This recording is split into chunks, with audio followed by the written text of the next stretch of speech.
Tashidale, and today we are going to continue with these Khorde Rushen practices. We're moving into the next section. Now remember, we're in the secret section of these practices, and within that we're dealing with speech. So we have body, speech, and mind. Most of these are dealing with speech, and then the last one that we will deal with in this part of the course will be mind.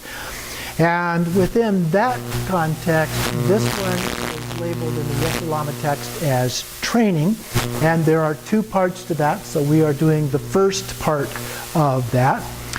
So it says, first, by training with the external appearances through the circumstance of forcefully reciting Hong Hong, sharp, swift, blue-black hongs begin to shoot like bolts of lightning, which are the size of the objects that will be penetrated. So if it's a small object, it's a small hong. If it's a large object, it's a large hong. Consider that all mountains and houses which ordinarily appear solid are riddled with holes. The purpose of this is to recognize that appearances lack true existence. And that's in essence what we're trying to do with all of these practices. So again, the first one of these is an external one. The one that we'll come back to next week is an internal. But the primary difference in this particular approach is how we recite the hongs. Well, before we were doing a melodious hong, and now they're short and forceful. So we're kind of blasting these things apart. So hong, hong, hong, hong, like that. And so that's the key difference. Otherwise, they're actually fairly similar.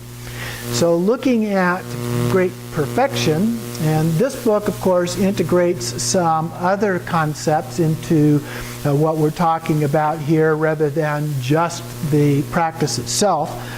And so this one begins on Chapter 11, Advanced Training, and that is on page 83.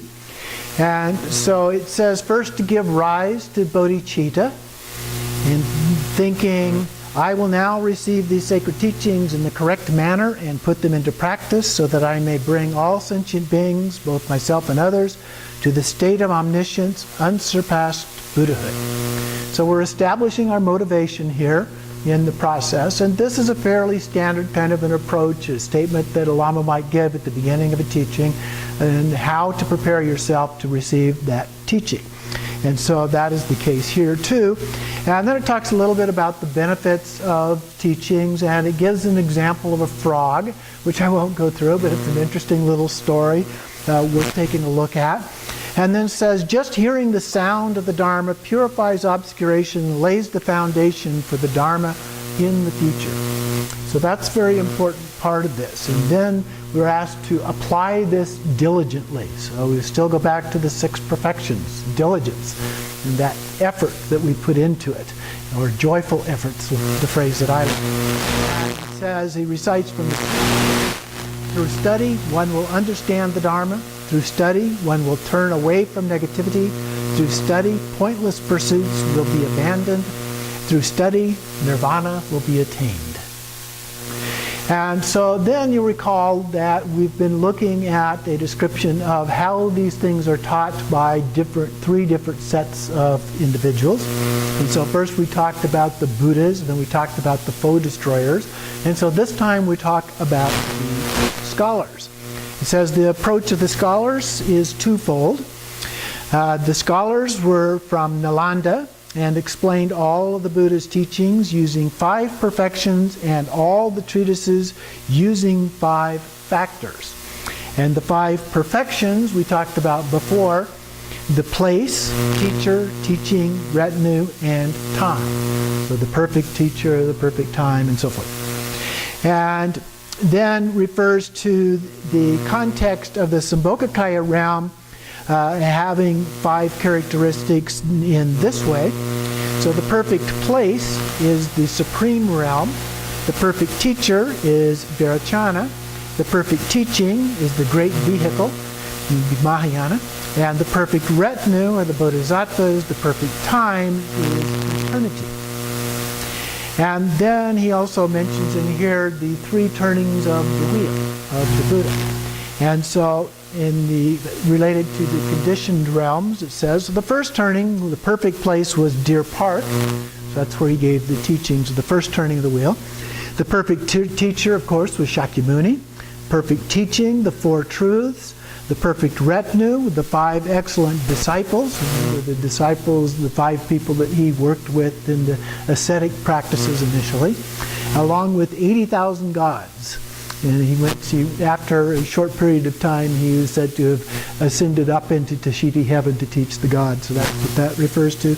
And then the perfect time is the period of 7 weeks after Shakyamuni attained Buddhahood. In the middle turning, or the second turning of the wheel, the perfect place is referred to as Vulture Peak. The perfect teacher is still Shakyamuni. The perfect teaching is the extensive, moderate, and condensed doctrines. And primarily at Vulture Peak, he was talking about impotence and topics related to that. The perfect retinue is twofold. There's the ordinary retinue, which is the gathering of people, and a group of 5,000 monks, 500 nuns, a couple of specific householders, and the assembly of male and female lay people. And then the other retinue, the extraordinary retinue, are the billions upon billions of bodhisattvas. The perfect time is the period of 11 years and 10 months. So this is the second part of his teaching over that period of time. And then the final or third turning of the wheel, the perfect place is said to be the heavens and the Naga realm. And then there are also Rajagriha, Padmi Nagara, and other places that he is said to have taught in the third part of his life. The perfect teacher, as before, Shakyamuni Buddha, and the perfect teaching was on Buddha nature and other divisions of the definitive meaning. And so we sometimes differentiate between provisional which varied from one person to another. We know that the Buddha tended to teach relative to the needs of each individual, although he also taught in groups as well. But in that, what he said to one person might conflict with what he said to somebody else because their needs were different. And so that is the provisional teaching. So we have to be careful about the provisional teachings in terms of trying to understand them without knowing what the context is and the situation of the particular individual or group that was being addressed. And then the definitive meaning has to do with emptiness, with ultimate truth kinds of things. And so he was, in this later life, was teaching more about those things. And then the perfect retinue with the many assemblies, both ordinary and extraordinary. The perfect time was a period of 32 years. And so in this context, we're talking about Dharmakaya teachers dwelling in the realization of the combined 3 kayas, the 3 bodies of a Buddha. So the Nirmanakaya is the physical form, Sambhogakaya is enjoyment body literally, but it refers to more of a spirit form or a rainbow body form, kind of that we normally consider the deities to be in that kind of a form. And then the Dharmakaya, of course, is a truth body, not a literal body itself, but rather an ultimate manifestation that really transcends the idea of body even. So, these are all beyond meeting and parting. And so the experience of the perfect enjoyment of the nature of the 5 perfections are a part of this. The perfect place is the pure sphere of reality, infinite and uninvolved with any conceptual reference points. The perfect teacher in this case is Samattabhadra. We're now then looking at Dharmakaya, so Samattabhadra would be the teacher. His perfect retinue are the perfect enjoyment of the apparent aspect of the kayas and wisdoms. And so the apparent aspect would be the Sambhogakaya and Nirmanakaya in terms of the kayas and the wisdoms. And so we have, for example, the 5 wisdoms of the 5 Buddha families and so forth. And then Samattabhadra himself and the infinite number of Vajra holders that spontaneously appear out of his display are also a part of that. The perfect teaching is the Vajra nature of reality itself. So the perfect aspect of that, or ultimate nature, the great wisdom mind of self-occurring luminosity. The perfect time is said to be the pure witnessing of reality itself, through which the teachings, transcending words and letters, self-occur and self-manifest. So that's an overview of this being taught from the different kinds of teachers that can be taught in the form of the Buddha himself, looking at himself as a Nirmanakaya teacher, the different kinds of teachings through the three turnings of the wheel, and then on up to the Samittabhadra ultimate kind of teacher. So then we get to the actual practice itself, which in this book is labeled as the advanced training with appearances and aggregates.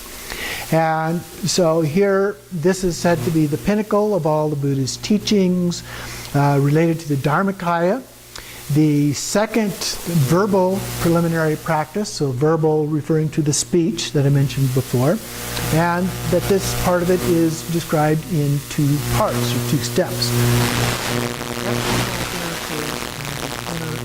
So our practice for today are these external appearances.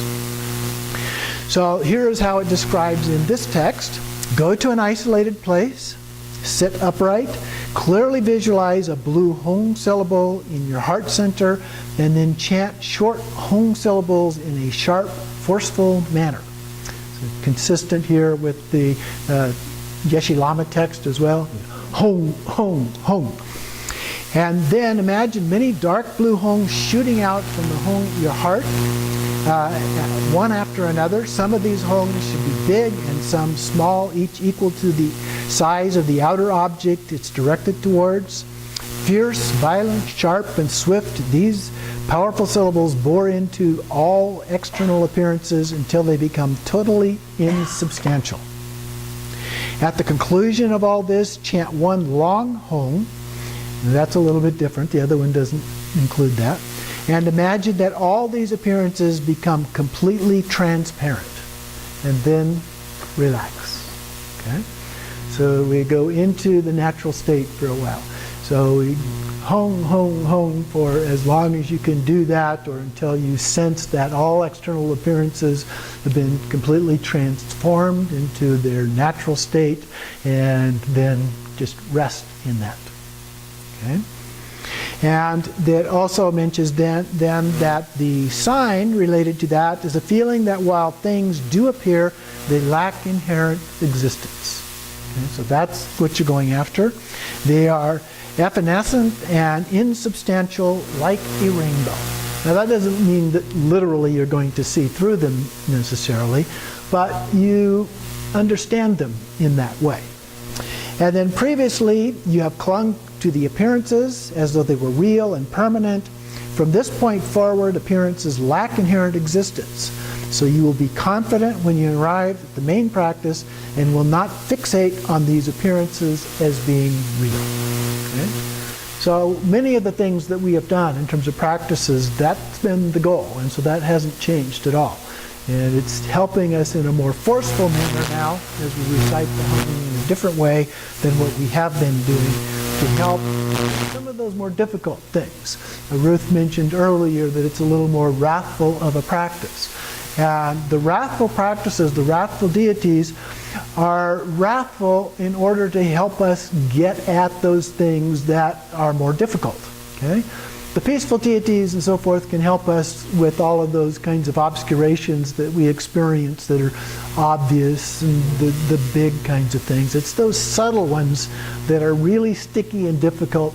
And so that's what we need, or use those wrathful deity approaches in order to deal with those things. And so again, we may have accomplished pretty much what we wanted to with the previous practices, but there may still be some little things there that we haven't mastered. And so this helps us to get through that part of this practice.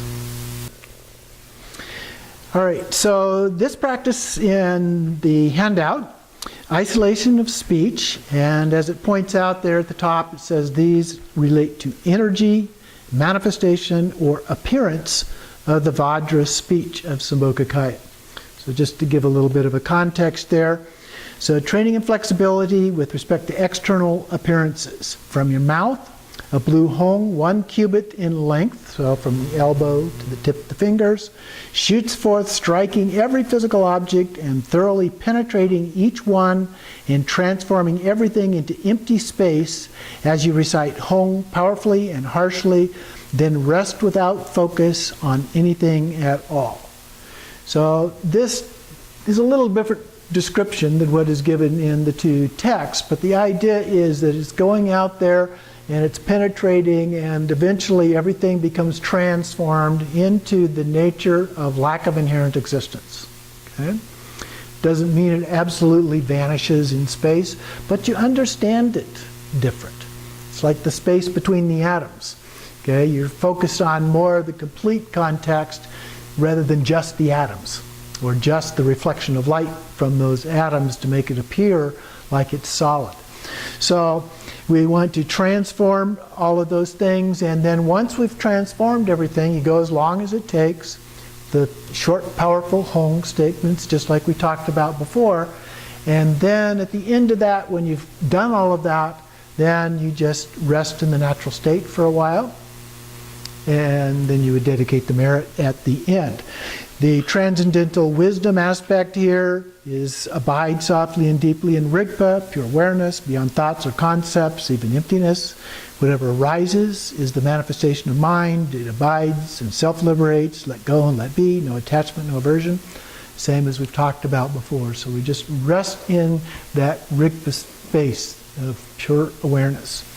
And then post-meditation here, when you've completed the practice, maintain the sense of separation between appearances and the actual experience in your mind as you go about your day, and then remind yourself of that. So very similar to what we've been doing before. And as I said early on, the main difference is those real strong, short, powerful hongs going out to transform everything. So using a more wrathful approach at trying to accomplish this and master our understanding, transform our worldview of how we look at things. Because what we see out there is not the way it really is, either from a Buddhist point of view or from a scientific point of view. It's all very, very different than all of that.